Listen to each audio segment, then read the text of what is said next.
solicitasteis que a lo largo del curso tuviéramos 3 reflexiones en torno a 3 aspectos de la caridad en la vida del diácono.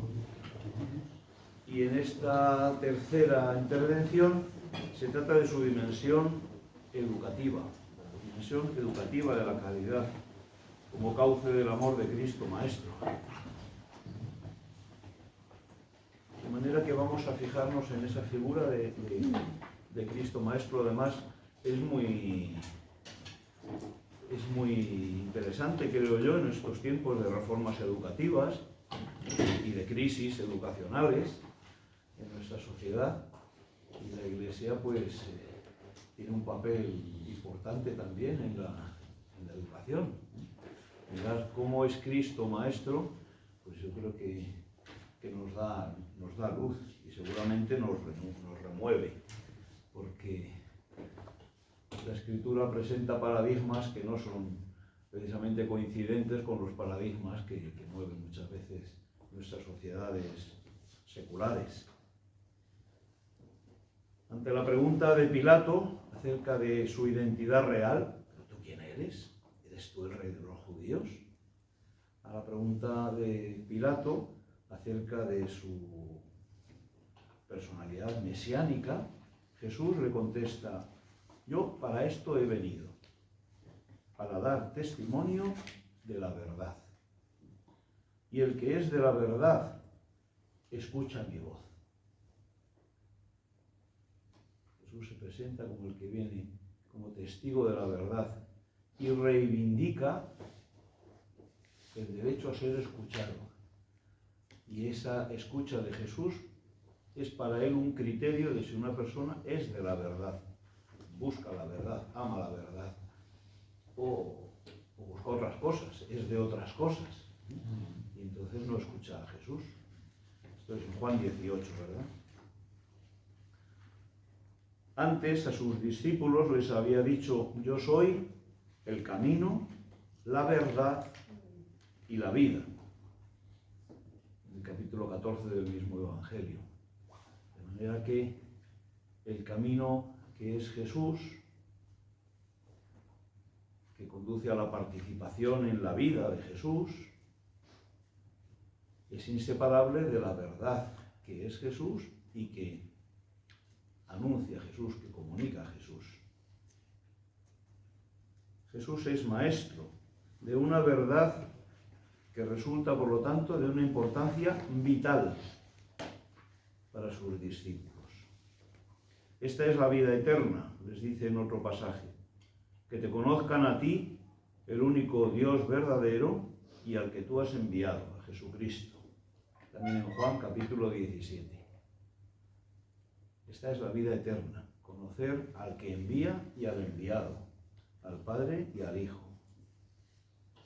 La verdad acerca de la identidad mesiánica de Jesucristo y del reino de Dios que en él se acerca a todos los hombres, convocándolos a la conversión y a la fe. Esta es la verdad que Jesús ofrece y que Jesús invita a acoger.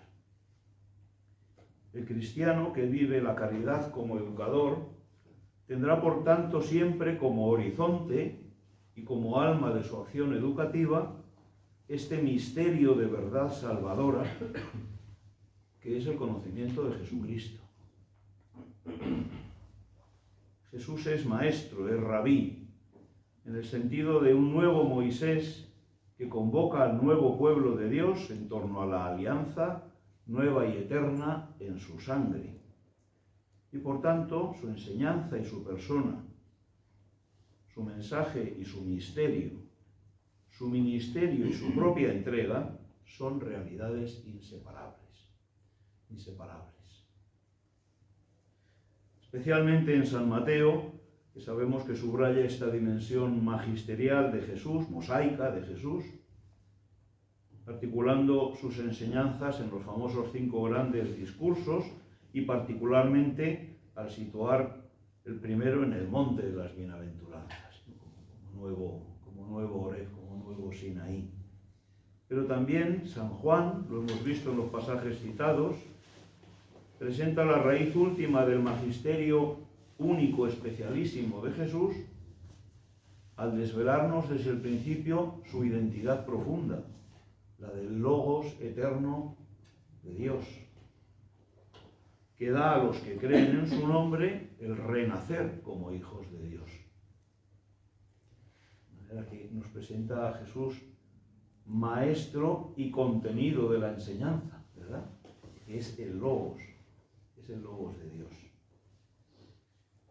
San Lucas nos desvela en este maestro que camina hacia su propia Pascua en Jerusalén toda la ternura del amor misericordioso de Dios para con los hombres, para con los pecadores, para con los pobres, y la alegría que difunde su salvación. Es el Evangelio de la misericordia y de la alegría, ¿verdad? Para Lucas, salvación y perdón de los pecados son sinónimos. Y por fin, también San Marcos, que por lo demás es tan sintético, se entretiene, sin embargo, en desvelar la mirada de Jesús, los sentimientos, las emociones de Jesús, la vivencia interior de este Maestro que es Salvador. Una educación cristiana estará siempre, por lo tanto, centrada en la acogida de las enseñanzas y de la persona del Salvador, del Maestro, poniéndose a su servicio, para que sea Él, personalmente Él, quien mire, quien hable, quien convoque, quien enseñe, quien salve, por mediación de sus discípulos que enseñan. Pero siempre Él. Será siempre consciente de ese carácter de humilde mediación, de presencia, de icono del mismo Jesús Maestro. No se trata, por tanto, simplemente de hacer alguna referencia a Jesús, y mucho menos vagas referencias a los llamados valores del Evangelio, que con demasiada frecuencia coinciden con los valores de moda en el mundo. No. Se trata de ser presencia de Jesús Maestro, de permitir que Jesús entre en contacto con sus discípulos y de llevar a los discípulos al contacto con su Maestro. Algunos rasgos de la acción educativa de Jesús Maestro pueden sernos de especial interés como referencia para nuestra propia acción educativa. Primero, la referencia radical a Dios, radical, frontal, constante, sin eclipse. Referencia radical a Dios, con particular referencia a categorías como reino, Padre y, aunque no esté de moda decirlo, también juicio. Padre, reino y juicio. Segundo, la incidencia directa en la vida y en un cambio de comportamientos que comporta para los discípulos y para todos los seguidores una convivencia estrecha con Jesús. Para todos los que le escuchan, un cambio radical en la forma de orientar la vida, a partir de esa experiencia de la misericordia divina que se desborda en Jesús. Jesús Maestro se dirige a todos, sí, pero a todos propone un cambio, y un cambio muy profundo, que es solamente posible gracias a la cercanía con Él. Jesús no intenta convencer, pues hazlo tú, sino que Jesús da la mano para que sea posible el cambio. Jesús, desde luego, no se conforma con una apelación genérica a la bondad que está presente en el fondo de todo corazón humano. No es lo único que presente en el fondo del corazón humano, pero desde luego la bondad está siempre presente en el corazón de todo ser humano, pero Jesús no se conforma con una apelación a esa bondad genérica. Jesús llama a un cambio real en las formas de vivir a partir del encuentro con Él. educa en una nueva mirada, capaz de descubrir la importancia de lo pequeño y en especial capaz de descubrir dónde está la auténtica, la verdadera, bienaventurada felicidad. En medio de tantas falsificaciones de la felicidad que no hacen más que encubrir la desgracia, intentar hacerla soportable, Jesús ayuda a descubrir la verdadera felicidad. Inserto como estaba naturalmente en el imaginario colectivo de su tiempo y de su cultura, como estamos nosotros en el de la nuestra, y como todo ser humano, ¿verdad? Pues Jesús no rehúye imágenes que hoy para nosotros son tabú, porque lo son en nuestra cultura, pero no lo eran en la suya. Por ejemplo, las imágenes del amo y el esclavo, la imagen de la subordinación femenina frente a los hombres. Jesús usa esos lenguajes que eran comunes en aquel... Y sin embargo, se muestra enormemente libre frente a los que sí eran tabúes en aquella época. Por ejemplo, la separación entre judíos y samaritanos, o la exclusión de los leprosos, o de pecadores como los publicanos o las prostitutas. Jesús, insisto, utiliza imágenes que para nosotros son tabú, pero no se deja atar por los tabúes de entonces. Y en eso creo yo que nos da también un ejemplo de enorme libertad, especialmente importante en estos tiempos en que cada vez más se impone el pensamiento único y el lenguaje políticamente correcto, y el que se mueve no sale en la foto. Pues Jesús no hubiera salido en la foto. Vamos, de hecho, fue expulsado fuera de la ciudad y cruelmente asesinado allí.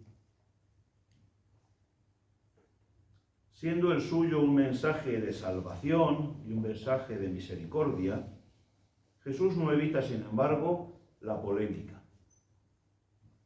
Jesús no es un paradigma del llamado buenismo, que va dando palmaditas en la espalda a todo el mundo. Jesús entra en polémica con los escribas y fariseos. Jesús hace sátira política acerca de Herodes. Jesús entra en una provocación directa con aquellos que le escuchan. Les dirige mensajes que les hacen, le provocan un shock, y así pretende provocar en ellos una reacción, una toma de postura. No a favor de unas ideas o de unos planteamientos, sino a favor de su persona, de la persona de Jesucristo. Su enseñanza es un incentivo permanente de este modo para el desarrollo y el ejercicio de la libertad personal. Una respuesta a la voluntad de Dios, libre, decidida, elegida. Capítulo aparte merece la genialidad de las parábolas de Jesús, hablando de Jesús como maestro, ¿verdad? Pese a su afinidad con el masal hebreo, bien puede decirse que Jesús es el creador de este género literario que llamamos la parábola. Centradas con frecuencia en las enseñanzas acerca del reino, o también acerca de la misericordia, las parábolas utilizan las imágenes más sencillas para transmitir las enseñanzas más sublimes. Su sencillez formal denota el interés de Jesús porque su enseñanza quede fijada en la mente de los discípulos y aun de los que le escuchan ocasionalmente. Son como dardos que se quedan en la mente de quien los ha escuchado.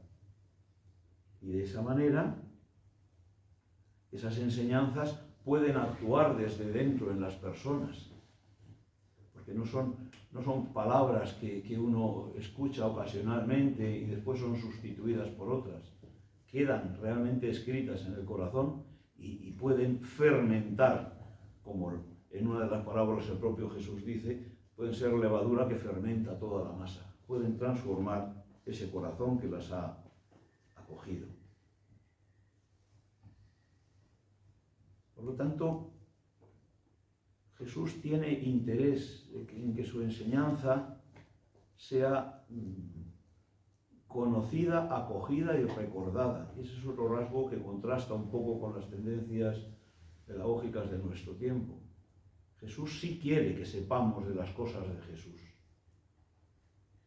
Quiere que sepamos de las cosas de Jesús, porque sabe que solo lo que de verdad ha entrado en nuestro corazón, no digo solo en nuestra mente, pero en nuestro corazón, normalmente a través de nuestra mente, ¿verdad? Oímos, entendemos, recordamos, y eso nos transforma desde dentro.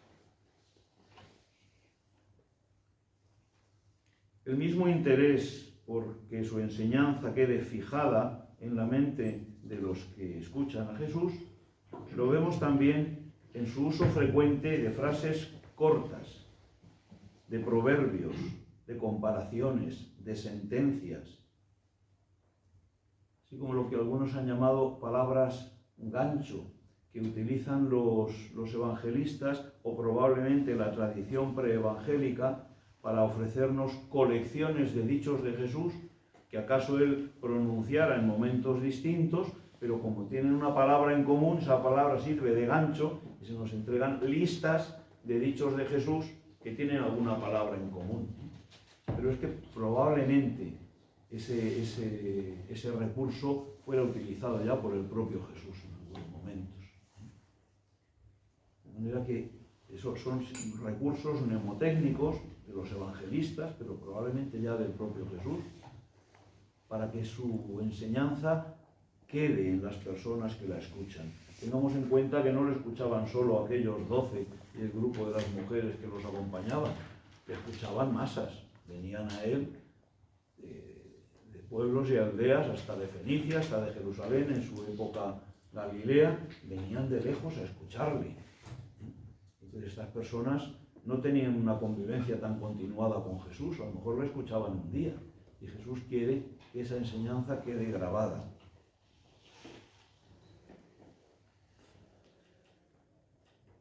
Por otra parte, esa metodología no es exclusiva de Jesús, la conocemos en el rabinismo de la época y desde luego en el posterior, propiamente metodología judía. Muy digno de recordar es el uso frecuente de la exégesis bíblica en la enseñanza de Jesús. Jesús enseña apoyándose en la tradición de lo que hoy nosotros llamamos Biblia. Sabemos que en la época de Jesús todavía no estaba fijado el canon de la Escritura como hoy lo conocemos, incluso del Antiguo Testamento, ¿verdad?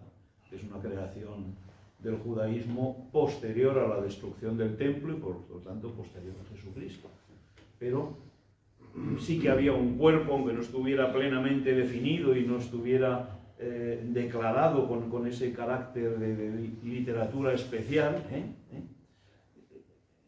tenía ese carácter exclusivamente la Torá entonces, pero Jesús hace referencia a la Torá y al conjunto de los escritos veterotestamentarios con mucha frecuencia, a veces refiriéndose a figuras, a personajes, o bien a imágenes, a acontecimientos, y otras veces directamente citando pasajes de esa escritura, de los profetas, de los salmos, de la Torá, y comentándola. Sabemos que en el Nuevo Testamento se utiliza sobre todo el libro de los salmos, y entre los profetas sobre todo Isaías.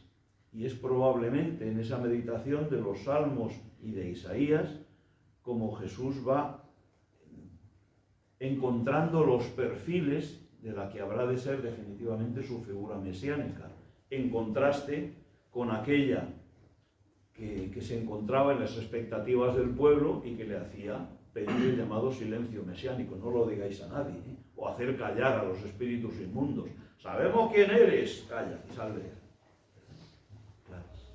Jesús va perfilando en el diálogo que mantiene con el Padre, en la meditación de estas palabras, particularmente, insisto, Salmos e Isaías, va perfilando un tipo de mesianismo pues contrastante con esas expectativas populares. Esta actualización que hace Jesús de la Escritura comparte los recursos exegéticos, derásicos, típicos de la exégesis farisea. Y es curioso que Jesús, que en tantos aspectos está en contraste con los fariseos, sin embargo, en este aspecto, en su manera de leer la Escritura, su metodología exegética, digamos, al igual que en otros tan relevantes como la fe en la resurrección de los muertos, Jesús está de acuerdo con los fariseos y en contraste con otras tendencias. Esa exégesis farisea cristalizará después en la exégesis rabínica, pero Jesús tampoco queda, digamos, reducido a esa escuela. Su manera de leer la Biblia, emparentada con esta de los fariseos, sin embargo, es más amplia y es más original y tiene otras influencias. Tiene también notables parecidos con la exégesis típica que hoy conocemos por los escritos de Qumran. El llamado Pesher de Qumran era un tipo de exégesis muy peculiar que desde luego era marcadamente mesiánica y que normalmente se presentaba en forma de sueños. No tanto en el escritorio como en el descanso después de muchas horas de escritorios, como recibían la iluminación estos exegetas de Qumran. Bueno, el Pesher. En cualquier caso, Jesús, en contacto con esas corrientes de su tiempo, pero también en contraste con todas ellas, presenta una actualización de los textos bíblicos y las figuras bíblicas que no es como lo que hace el judaísmo de la época para aplicar los textos a la vida. Vamos a ver cómo tenemos que comportarnos a la luz de lo que está escrito, sino que Jesús encuentra en todos esos textos el anuncio de una realidad totalmente nueva que está llegando y que trae él mismo. Una realidad totalmente nueva que en el fondo se identifica con él. El reino que él trae y que él es, significa el cumplimiento de lo que todo aquello anunciaba. De manera que es una perspectiva radicalmente distinta. No se trata de enseñar a cumplir lo que está dicho. Se trata de ayudar a descubrir la plenitud, la novedad que ahora está llegando y que todo aquello preparaba. Y esta será, por lo tanto, una marca de identidad, o debería ser siempre una marca de identidad de la exégesis cristiana. Es radicalmente cristocéntrica. Radicalmente cristocéntrica. Jesús dirige su enseñanza a todos, sin discriminaciones. Jesús dirige su enseñanza a todos siempre con una actitud llamativa, chocante, de misericordia y de acogida. Y sin embargo, Jesús nunca se conforma con ser escuchado. Como hemos dicho ya, su pedagogía busca provocar cambios. A Jesús no le da igual cómo es acogida su enseñanza, cómo es acogido su anuncio. Busca provocar cambios en sus discípulos, no se conforma con menos. Desde el principio, desde esos resúmenes de su enseñanza con los que comienzan los evangelistas la presentación de su ministerio en Galilea, Jesús anuncia la inmediatez del reino, la llegada del reino, y de ahí toma pie para decir: convertíos y creed en el evangelio. No se trata de una mera información, se trata de una verdadera provocación.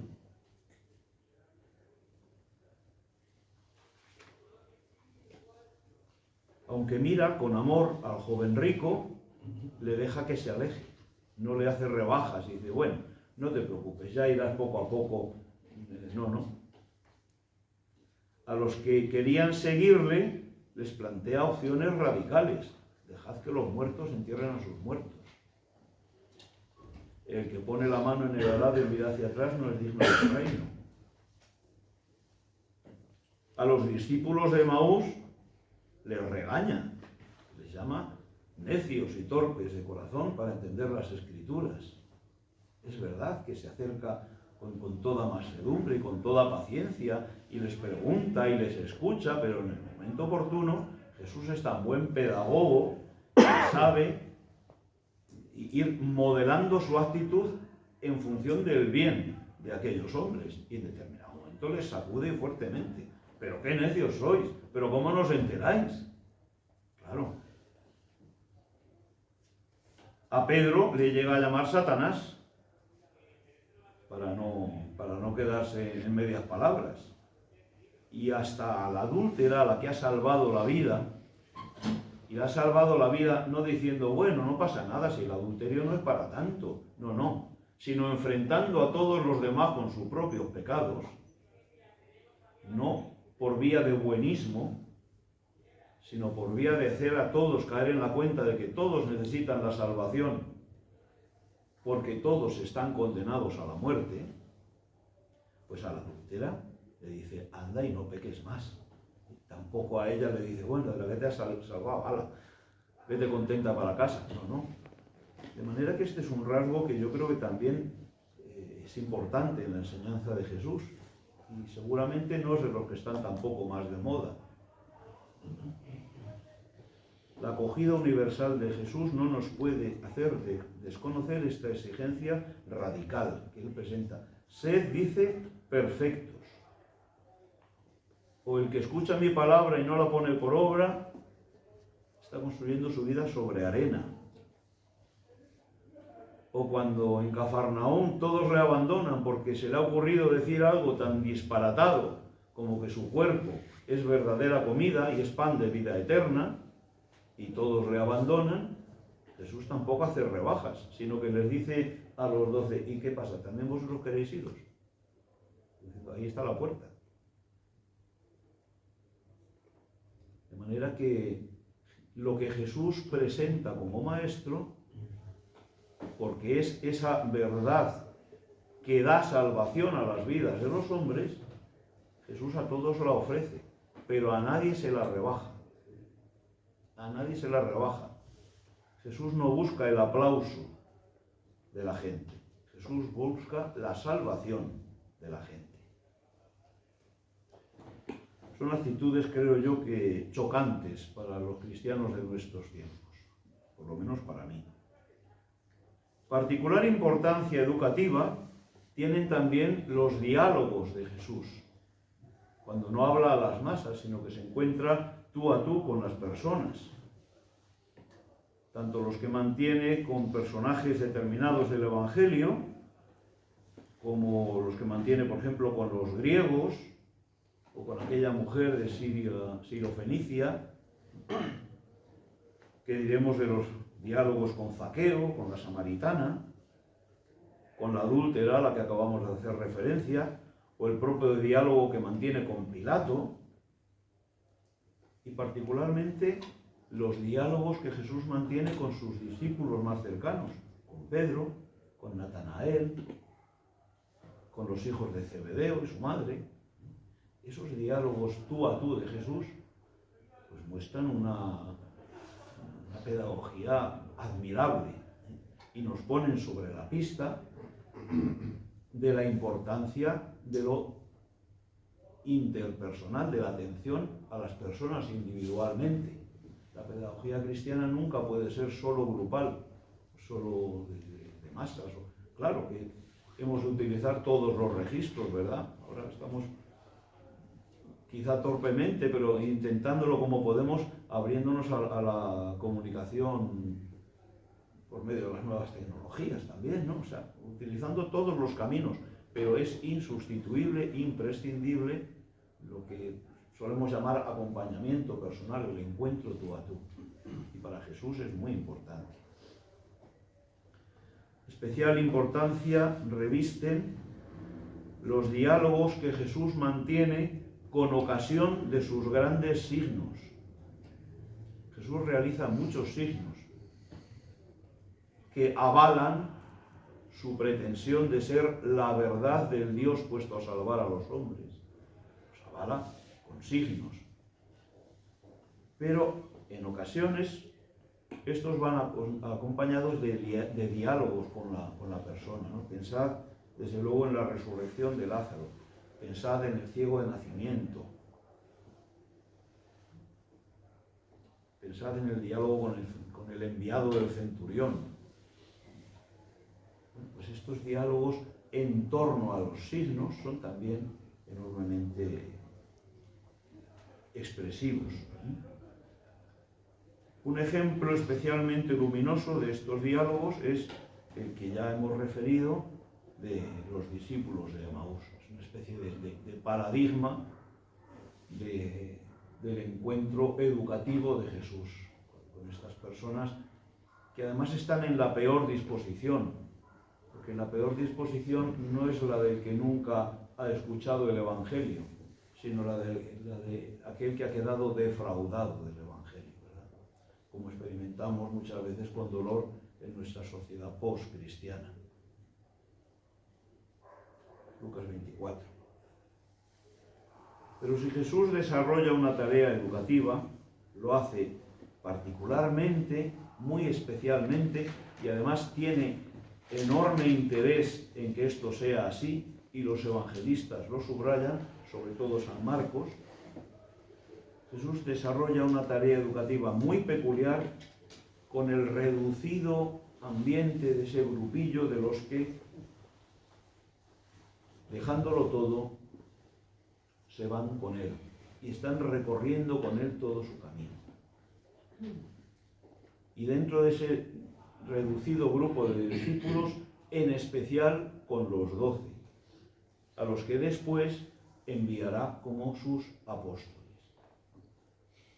Ellos no solo escuchan sus enseñanzas a la gente y profundizan después con frecuencia esas enseñanzas, como suelen subrayar los evangelistas, luego en la casa, o por la noche en casa, es que son testigos de todo lo que hace y de todo lo que vive. Son testigos de sus milagros, de sus signos, son testigos de su tenor de vida, son testigos de sus reacciones, son testigos de sus emociones. Comparten con él su estilo de vida, su alimento, su cobijo. Comparten con él todo su camino, incluso lo más íntimo, que es su relación con el Padre. Y testigos de esa oración de Jesús no pueden evitar percibir la distancia, la diferencia de la oración que como buenos judíos comparten y esa especialísima relación que Jesús tiene con el Padre, y sentir el deseo de decirle: Señor, enséñanos a orar, enséñanos. En la oración Jesús es maestro. Y en la enseñanza acerca de la oración de Jesús, y particularmente en el Padre Nuestro, nos entrega a Él, digamos, como el resumen de todo su mensaje, de todo su misterio, de todo el don que trae a los hombres, de toda esa salvación que Él viene a traer a los hombres, el resumen de todo eso en forma de oración. Y al formularlo primero como invocación y a continuación en forma de peticiones, nos enseña cómo quiere Dios actuar en los hombres, cómo es posible, dicho de otra manera, la salvación de los hombres que Jesús trae. La invocación nos habla del reconocimiento de Dios como Padre, y las peticiones nos hablan de la transformación de los deseos del corazón. En contraste con la pedagogía legalista del judaísmo de la época, ofrece estos sacrificios, dirán los saduceos, cumple estos preceptos, dirán los fariseos. Jesús nos enseña a desear al Padre y a desear lo del Padre, a pedirlo. Pedimos lo que deseamos. No creo que se me ocurra pedir un cáncer, ¿sabes? Porque no tengo ninguna gana de contraerlo. Si lo contraigo, pediré que el Señor me ayude a vivirlo, ¿verdad? Pero pedimos lo que deseamos y Jesús nos dice lo que merece la pena desear. Nos ayuda a orientar el corazón humano hacia lo que de verdad da la felicidad. De esa manera la pedagogía de Jesús, de este convivir estrechamente con Él, sus discípulos pasan a ser interiormente transformados a imagen de Jesús, eso que la teología llama la configuración con Cristo. La configuración con Cristo. El refranero lo dice de manera mucho más sencilla. Eso significa que ya toca que me calle, ¿verdad?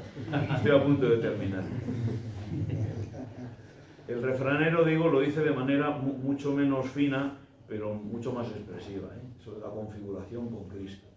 Que dos que duermen en el mismo colchón se vuelven de la misma condición. O que dime con quién andas y te diré quién eres. Pues estos andando con Cristo. En consecuencia, esta convivencia con Jesús, que es a la vez tan radicalmente exigente y a la vez tan misericordiosamente paciente, va realizando una verdadera iniciación, una verdadera inmersión de estos que habrán de ser los que lleven el Evangelio al mundo entero, una verdadera inmersión. Bautismo es inmersión, ¿verdad? Es empaparse, quedar totalmente empapado de este misterio de Cristo que les transforma de discípulos en creyentes y de creyentes en apóstoles. Yo me atrevo a plantearos alguna pregunta para la reflexión y después, si queda tiempo, desde luego deseo también que vosotros podáis plantear las vuestras. 4 preguntas. ¿Tiene la centralidad que se merece en mi acción educativa como cristiano, aunque no trabaje en la enseñanza?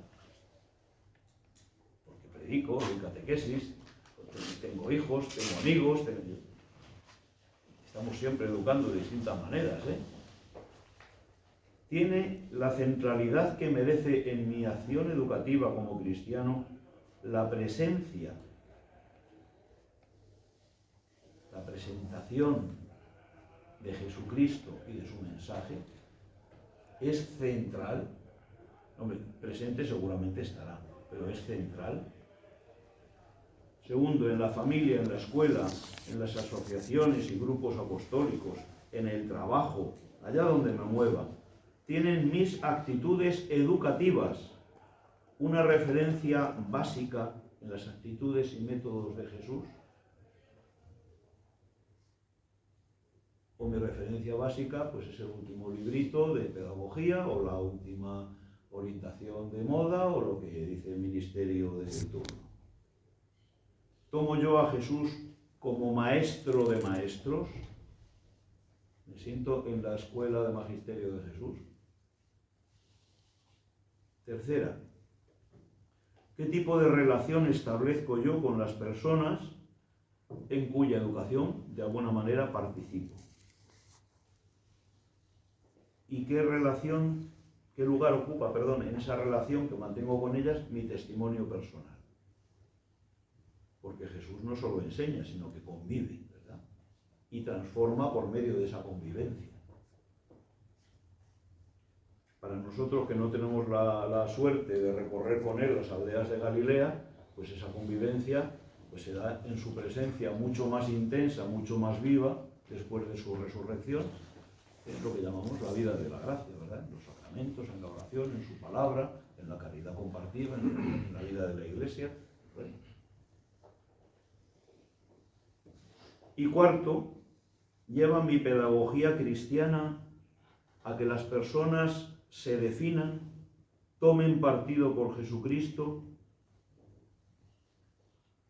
por el modo de vida que surge de Él, que es el propio de los hijos de Dios. Provoco con mi acción educativa que las personas se definan ante Cristo. Yo creo que son preguntas que a mí por lo menos me escuecen y por eso las lanzo, porque no son de fácil respuesta. Pero lo más fácil es no hacérselas. Eso sí que es cómodo, pero sirve de poco. Así que, bueno, pues esto es lo que yo os quería ofrecer esta mañana, si pues os sirve de algo y si queréis intervenir, preguntar, aportar, matizar, enmendar lo que queráis, pues naturalmente, no sé cómo vamos de tiempo, que no he mirado el reloj. Primer rasgo de mi mala pedagogía, aunque yo creo que Jesús tampoco lo miraba, es un casi las 11. Si queréis decir algo.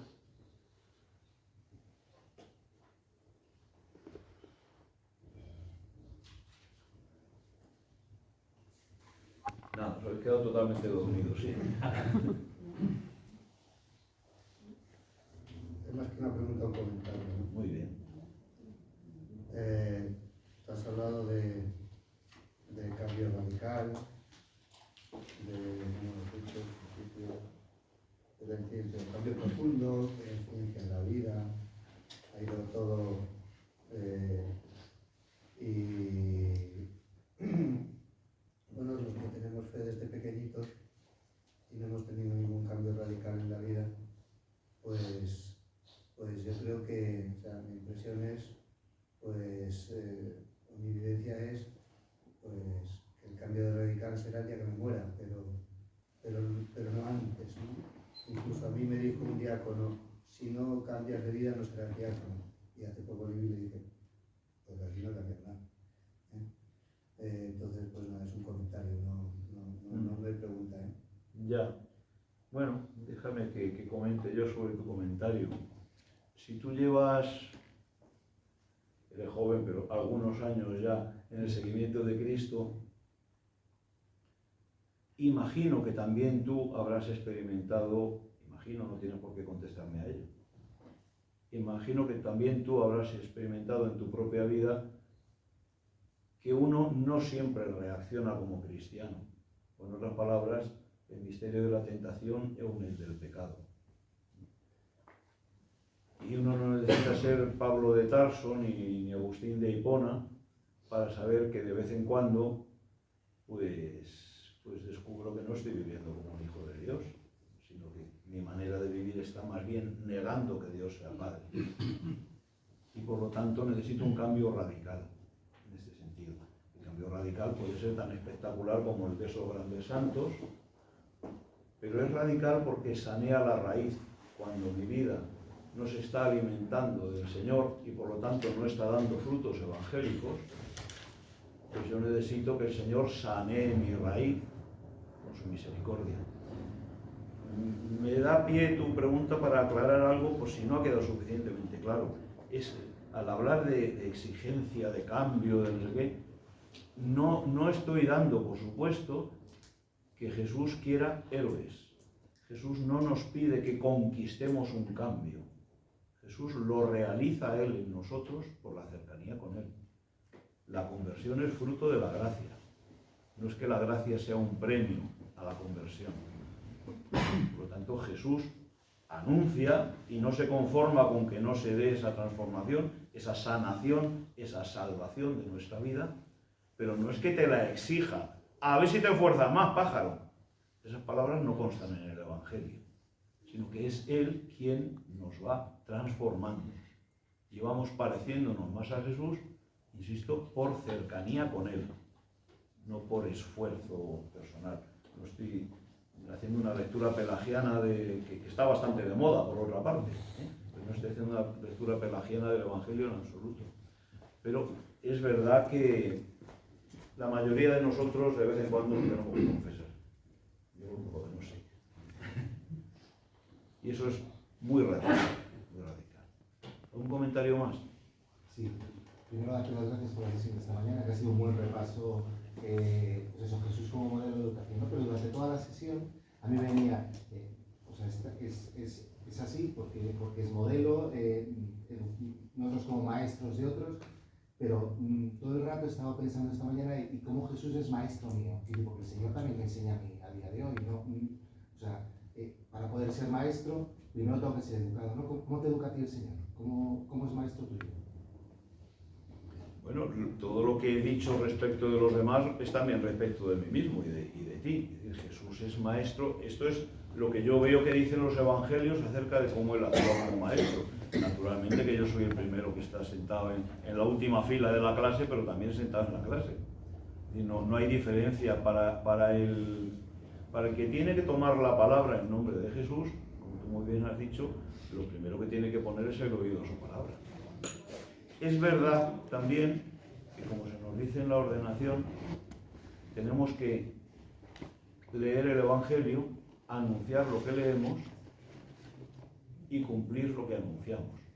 Es decir, no se trata de leer, vivir y anunciar lo que vivo, porque entonces, porque entonces probablemente los que escuchan se encontrarían con un evangelio enormemente recortado a la medida de mi pobre capacidad de vivirlo. No, hay que anunciar el evangelio tal como es, a Cristo tal como es, pero naturalmente estamos sentados en la escuela y somos los primeros que necesitamos de esta enseñanza.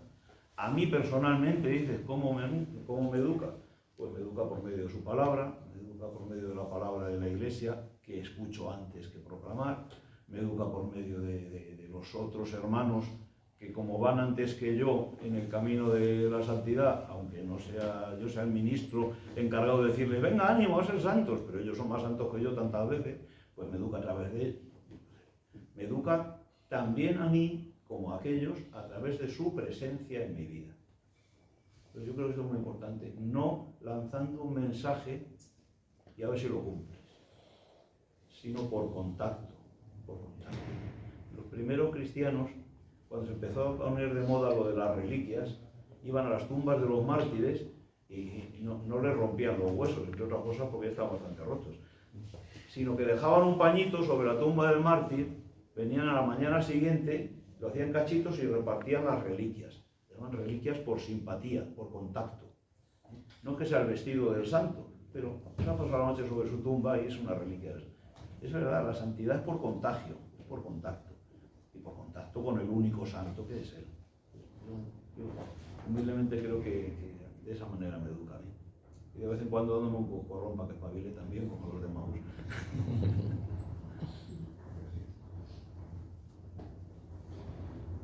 Una pregunta rápida. Has preguntado muchas gracias, Paco, la verdad es que ha sido me ha encantado como todas. Pero nos has dicho un poco los retos un poco en la sociedad actual, muy compleja, muchas de las tecnologías, de un montón de información presente a todos los niveles. ¿Cómo pues este rasgo de Jesús Maestro también? ¿Cómo lo ves? Yo creo que todos los cauces de comunicación son aptos para el Evangelio. Hay que aprender a usarlos. Hace siglos que venimos usando la escritura, ¿verdad? Y los libros, y entonces pues, hemos ido cogiendo cierta pericia en el uso de ese cauce comunicativo. Hace más siglos todavía que venimos usando la expresión oral y vamos cogiendo cierta pericia, aunque algunos seamos muy torpes en su uso, pero hay escuela, ¿no? de retórica sacra. Bueno, en las nuevas tecnologías, pues como son nuevas, pues estamos aprendiendo y seguramente cometeremos muchas torpezas e iremos también teniendo aciertos y la experiencia irá decantando su buen uso como en todos los demás. Pero yo creo que no hay ninguna forma de comunicación que no hayamos de usar para transmitir la palabra. Como no hay ningún ambiente en el que no tengan que estar presentes los cristianos.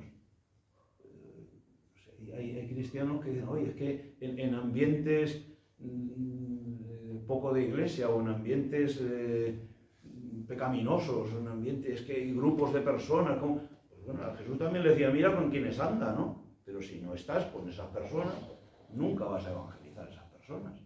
Pues yo creo que tenemos que estar en todos los lados, usar todos los lenguajes, tener esa apertura absoluta a todos, sí. La tentación que tenemos ahora me parece es decir, no, es que todos están dentro. Todo vale para un cristiano, no, todo vale, no. La exigencia de Jesús es muy clara. Y Él quiere provocar una transformación, pero para que alguien reciba la gracia de Cristo y se pueda transformar, alguien tiene antes que haberle transmitido esa semilla de salvación que es la palabra de Dios. Decía San Pablo, ¿no? ¿Cómo creerán si no se les ha anunciado? Entonces, lo de las nuevas tecnologías, pues es verdad. Como son nuevas, pues a lo mejor somos torpes en su uso, como todo el mundo, ¿no? Pero ya iremos aprendiendo. Pues nada, muchísimas gracias a todos, muchísimo ánimo y que el Maestro nos enseñe.